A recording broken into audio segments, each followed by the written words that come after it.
Assalamualaikum warahmatullahi wabarakatuh. Perkenalkan, nama saya Aris, saya sebagai Tentor Asistensi TS untuk Manajemen Operasional 1. Baik, langsung saja, langsung kita masuk ke nomor pertama, yaitu diketahui perusahaan melati bergerak di bidang garment dengan data sebagai berikut. Biaya tetapnya 50 juta. 50 juta itu biaya tetap bersama dengan A untuk rumus nanti. Kemudian biaya variabelnya itu 2000 per unit, itu sama dengan B. Ini biaya variabel, ini biaya tetap. Kemudian P nya itu sebagai harga jual per unit. Ini harga jual per unit, kapasitasnya sendiri 20.000 per unit. Kemudian kita masuk pertama, ditanyakan tentukan BEP dalam unit dan rupiah. Baiklah, dalam buku sudah dijelaskan BEP per unit itu rumusnya A per P min B. Berarti biaya tetap dibagi biaya per unit dikurangi biaya variabel. Berarti 50 juta dikurangi 7.000 dikurangi 2.000 sama dengan 10.000 per unit. Dan BEP rupiah, A dibagi 1 min B per P. Berarti biaya tetap dibagi 1 dikurangi biaya variabel per biaya per unit. Jadi 50 juta dibagi 1 2.000 per 7.000 dikurang 50 juta dibagi 1 per 2 per 7. Ini disederhanakan. Nah, untuk 7 per 7 ini, kenapa 7 per 7? Karena 7 per 7 itu sama dengan 1. 7 per 7 itu sama dengan 1. Kenapa 7 per 7? Karena kita lihat penyebutnya berapa. Kalau penyebutnya 8 ya kita sebut aja 8 per 8. Penyebutnya 9 kita sebut 9 per 9 begitu. Untuk memudahkan aja daripada kita ngitung ke koma-koma. Kemudian lanjut 7 kurang 25 per 7, kemudian kita balik ke kalian 7 kali 5 dapat hasilnya 70 juta. Kemudian di B itu kita diminta untuk berapakah jumlah unit yang sebelumnya memperoleh laba. Kita harus tahu berapa unit biar labanya itu 30 juta. Nah, rumusnya adalah X A plus K dibagi P min B.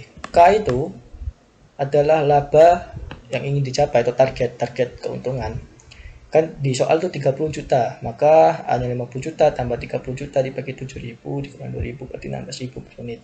Nah, berarti kita harus menjual 16.000 per unit buat dapat laba sebesar 30 juta rupiah. Gitu. Kemudian untuk ditanya lagi, C, berapa biaya tetap per unit pada penggunaan kapasitas sebesar 50%? Baiklah.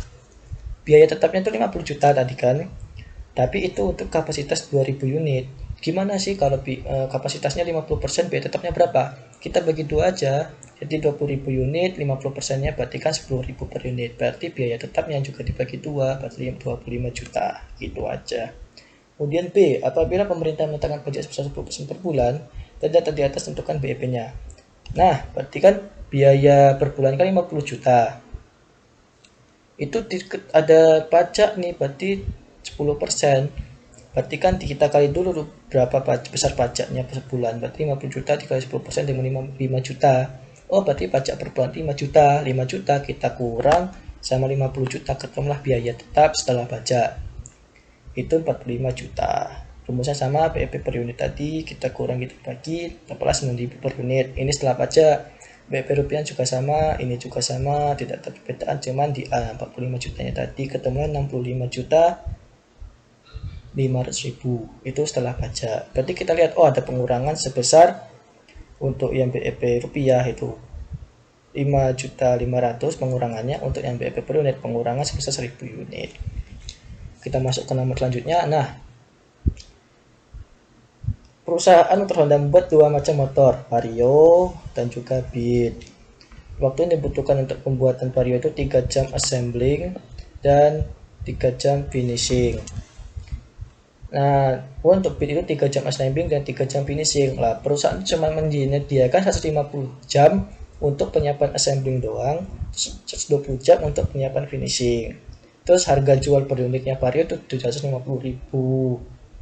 Laba maksudnya laba itu 750.000 dan Beat itu 500.000. Dan kita cari, kan ditanya itu berapa profit maksimum dari penjualan itu. Baiklah, kita cari Z itu profit maksimumnya. Profit maksudnya keuntungan 750.000 dikali X tambah 500.000 Y. Ini X itu untuk Vario, Y itu untuk Beat. Untuk fungsi kendala assembling 5x1 3x2 lebih. Nah, ini dapat dari sini. 5x1 itu assembling. Berarti assembling kita jadikan semua 5x1 tambah 3x2 sama dengan 150.000. Berarti 5, 3, 150. Semua assembling kita jadikan 1. Finishing juga 3x1, 3x2, finishing 1 Karena kenapa lebih kecil 150? Karena kita harus menyelesaikan persiapan assembling itu cuma dikasih hasil 50 jam. Berarti kan kita harus selesaikan semua produk itu di bawah 150 jam untuk assembling. Begitu juga dengan finishing. Kemudian kita identifikasi persamaan. Bila x1 0 nih, x1 ini dianggap 0 nih, dianggap nggak ada, maka x2-nya berapa? Kita bagi aja 3 dibagi 50, berarti ketemu x2-nya 50. Kemudian sama x2-nya 0 yang dianggap nggak ada 0 x2-nya. X1-nya berapa? Bagi aja juga x1 dibagi, berarti 150 dibagi 5 ketemu 30. Ini titik koordinat untuk garis assembling. Kemudian finishing sama juga, kita anggap tidak ada, ketemulah titik koordinat 40,40. Kemudian kita gambar koordinat, ya biasa kita masukkan ke titik 3x, y 30,50-nya. Nah, untuk titiknya kan ketemu nanti setelah kita gambar nih, ketemu titik A, titik B, titik C, titik O. Titik O itu 0,0, di mana perusahaan belum memproduksi apapun dan belum ada pengeluaran dan tidak ada keuntungan sama sekali pastinya. Titik A itu berarti dia tidak membuat vario sama sekali karena dan membuat 40 unit bit itu untuk A. Untuk titik B dia tidak membuat bit sama sekali tapi membuat 30 unit vario. Nah, untuk titik C kita cari dulu. Gimana caranya? Yang persamaan yang di sini tadi kita kurangin 5x1 plus 3x2 150 dikurang. Nah, ini dikurang 3x2 habis, 5x1 dikurang 3x1 sama dengan 2x1. Kemudian 150 dikurang 120 sama dengan 30. X1 nya sama dengan 30 dibagi 2, 15. Kemudian 15 nya kan x1, kita masukin aja ke persamaan di depan sini, kita masukin ke sini, dimasukin ke sana, ketemu 15 3x1, berarti 15 dikali 3 45 dikurang 120, 45 dikurang 120. Nah, ketemunya 75. X2 nya berarti 75 bagi 3 25. Sudah ketemu semua titik koordinatnya untuk C15, untuk C, A, O. Nah, kemudian kita cari profit maksimumnya. Tadi kan berarti kan dia belum buat apa-apa, berarti kan belum ada keuntungan dong, sama dengan 0 berarti. Kemudian A, berarti dia itu membuat 750 itu berarti dia membuat varionya 0 dan dia buat bitnya itu sebanyak 40 unit. Berarti kan keuntungan cuma dari bit, berarti kan 500.000 dikali 40, dan 20 juta. Untuk B itu dia membuat vario sebanyak 30 unit tapi tidak membuat bit, berarti kan 150 dikali 30, berarti keuntungannya 22.500.000. Kemudian C dia itu membuat vario sebanyak 15 dan bit juga 25, berarti kita kali semua 750 dikali 15 tambah 500.000 dikali 25, ketemu 23.750.000. Berarti kan profit maksimum, berarti kan ini hasil udah profit semua, ada keuntungan paling besar itu adalah 23.750. Berarti perusahaan itu harus membuat 15 vario dan 25 bit kalau ingin dapat laba maksimum sebesar 23.750.000 begitu. Kemudian kita masuk ke nomor 3. Nah, nomor 3 itu kita disuruh untuk menganalisa pola mana yang digunakan perusahaan di mana biayanya itu tidak terlalu besar atau lebih kecil daripada pola lainnya. Ada ketentuan triwulan 1 permintaannya sekian, triwulan 2. Nah, kita masukin ke sini langsung aja. Maksudnya masukin ke sini. Ketemu tuh triwulan 1 kan di soal 6.000, triwulan 2 6.900. Nah, untuk kapasitas kita baca di bagian A. Pola produksi konstan. Nah, kapasitas itu kapasitasnya adalah kapasitas produksi itu maksudnya. Pola produksi konstan dengan kapasitas produksi 7.500 per unit. Berarti untuk pola konstan kita pakai kapasitasnya 7.500 semua. Sampai triwulan keempat. Kemudian kita kurangin 7.500 dikurang 6.000. itu hasilnya positif, masukin disimpan. Kalau negatif kita masuk di subkontrak. Kalau masuk disimpan berarti kan kita ada kelebihan barang itu sebanyak 1.500. Kita tak masukin aja ke sini, ke triwulan selanjutnya kita tambah 7.500. Kita udah punya tabungan di triwulan kedua tuh punya 7.500, tetapi di triwulan pertama kita masih punya barang 1.500, kita tambahin aja. Berarti kan hasilnya itu 9.000 kita kurang 6.900. Oh, hasilnya positif, kita taruh disimpan. Berarti kita masih punya kapasitas barang itu sebanyak 2.100. Kita masih nyimpan barang sebanyak 2.100 unit. Kemudian kita masukin lagi ke triwulan ketiga. Triwulan ketiga juga punya 7.500 tambah 2.100, itu banyak 9.600 kalau ditambahkan. Berarti hasilnya negatif nih, 9.600 dikurang 9.700 negatif 100. Kita kasih di subkontrak tapi tidak usah dikasih tanda negatif. Ini untuk kalau di subkontrak tidak usah ditambahkan ke triwulan selanjutnya, karena subkontrak itu maksudnya kita masih punya hutang 100 untuk triwulan ketiga ini, atau katanya kita kekurangan 100, berarti kita harus buat 100 lagi gitu. Dan triwulan keempat 7.500 dikurangi 9.100. Oh, hasilnya juga negatif. Berarti kita juga punya tambahan, harus menambah di triwulan keempat tuh 1.600 unit. Nah, untuk biaya simpan kan penyimpanan juga butuh biaya lah sebagainya. Untuk biaya simpan kita lihat di soal, di biaya simpan tuh tertulis biaya simpan sebesar 750 unit triwulan. Berarti kan kita lihat nih yang biaya simpan tuh 1.500 sama 2.100. Nah, kita tambah terus kita kasih dikali per unit kan, berarti kan ini 3.600 350, berarti 2.700 2.700 itu untuk biaya simpan. Kemudian biaya subkontrak itu 100 dikali ditambah 1.600. Kita di soal untuk biaya subkontrak sebesar 2.000 per unit per triwulan, berarti kan ya 1.000 tambah 1.600 1.700 dikali 2.000 3.400. Kemudian biaya lembur. Nah, ada ketentuan biaya lembur nih. Biaya lembur itu dikasih apabila terjadi bila kapasitas produksi di atas 6.500 per unit per triwulan. Kita lihat kapasitas produksi kita berapa? 7.500, berarti lebih besar dari ketentuan 6.500 tadi. Berarti ada biaya lembur buat pembuatan kapasitas produksi, maka dikasih biaya lembur. Biaya lemburnya tadi di soal adalah 2.500 per unit. Nah, berarti kita kurang dulu 7.500 dikurang 6.500 dikali 2.500, 2,5 juta semua. Begitu. Kemudian kita tambah, berhubung ini kapasitasnya sama semua, berarti ya langsung dihitung semua saja 10 juta. Kemudian kita tambah untuk 2.700 tambah 3.400 tambah 10 juta. Ketemulah hasilnya 16.100.000. Itu untuk total pola konstan. Kemudian kita masuk ke pola bergelombang. Pola bergelombang untuk permintaannya sama. Jadi setiap pola itu permintaannya selalu sama dengan soal. Untuk kapasitasnya kita lihat di soal. Kapasitas. Pola produksi bergelombang sesuai dengan permintaan, tetapi disesuaikan kapasitas produksi maksimum yaitu sebesar 9.000. Berarti kapasitasnya kita samain dengan permintaan. Berarti kan 6.000, 6.900. Nah, kalau dengan catatan tadi maksimumnya itu sebesar 9.000. Berarti semua permintaan yang di atas 9.000 kita tulis kapasitasnya 9.000. Untuk kapasitas loh ya, yang diganti kapasitas bukan permintaannya. Ini juga 9.100.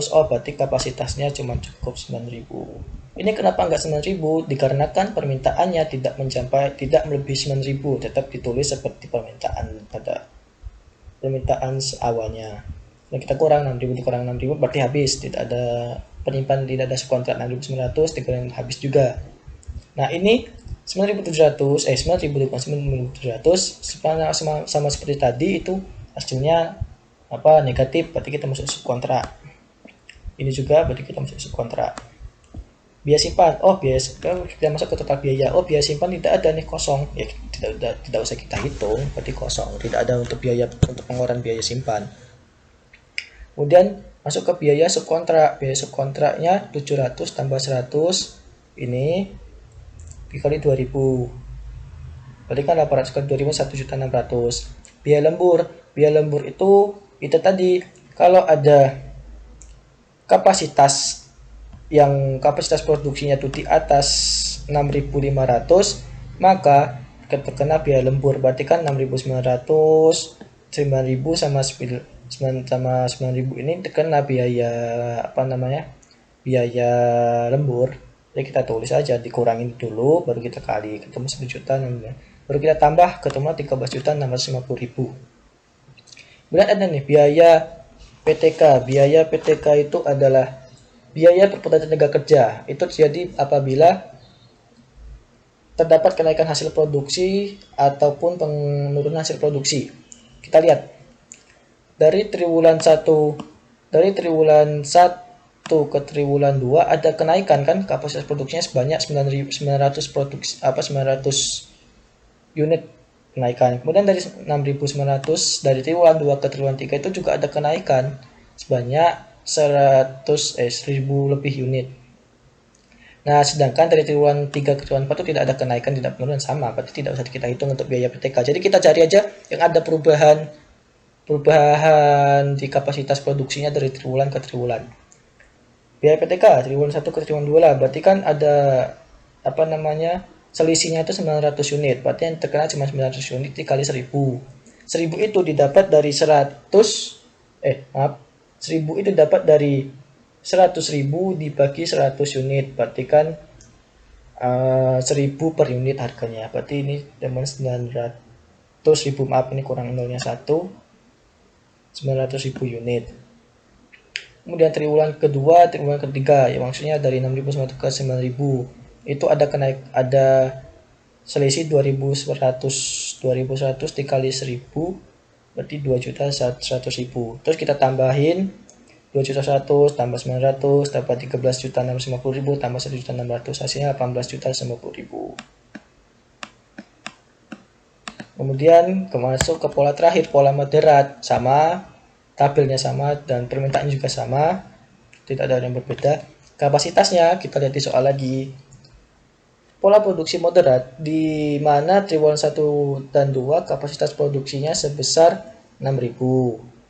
Triwulan ketiga dan 4 kapasitas produksinya 8.500. Berarti kita menurut soal triwulan 1-nya 6.000, triwulan 2 6.000, triwulan 3-nya 8,5, triwulan keempatnya 8,5. Kita kurangin 0, 6. Ini kan hasilnya negatif, taruh di subkontrak. Ini hasilnya negatif, taruh di subkontrak, taruh di subkontrak. Untuk biaya simpan tidak ada, karena ada tidak penyimpanan, tidak ada sisa. Biaya subkontrak tadi sama seperti sebelumnya, 900 tambah 1.200 tambah 600 kali 2.000, 6.400. Triwulan ketiga 6.500 dikurang. Nah, kan biaya lembur tadi terjadi apabila kapasitas produksi itu di atas 6.500. Nah, ini kan ada kapasitas produksinya yang 2, ini 8.500, berarti kan di atas 6.500. Berarti kan selisihnya 2.000 ya. 2.000 dikali 2.500, 2.000 dikali 2.500 berarti 5 juta. Kita tambah 5 juta tambah 5 juta 10 juta. Biaya PTK tadi kan kalau ada perubahan di kapasitas, misalnya 6.000 ke 6.000 kan tidak ada perubahan, berarti tidak terkena biaya PTK. Nah, 6.000 ke 8.500 itu ada perubahan, berarti itu kena PTK. Nah, dari triwulan 3 ke triwulan 4 tidak ada perubahan, berarti yang terkena biaya PTK cuma triwulan 2 dan 3. Maksudnya triwulan 2 ke triwulan ketiga, berarti kan kita kurang dulu 8.500 dikurang 6.000, selisihnya berarti 2.500 dikali 1.000, 2,5 juta. Total biayanya 17.900.000. Karena tadi diminta untuk menganalisis pola biaya yang lebih menguntungkan, otomatis kita cari biaya yang terkecil, karena biaya kan dikeluarkan oleh perusahaan, berarti kan kita cari pengeluaran yang paling kecil. Kerjanya pola produksi yang paling menguntungkan perusahaan adalah pola produksi konstan dengan total biayanya cuma 16.100.000. Itu saja dari kami untuk asistensi Hema Manajemen. Semoga membantu dan semoga sukses untuk UTS Mopri-nya dan juga UTS lainnya. Saya berharap kita mendapatkan apa yang kita harapkan. Cukup dari saya akhiri. Wassalamualaikum warahmatullahi wabarakatuh.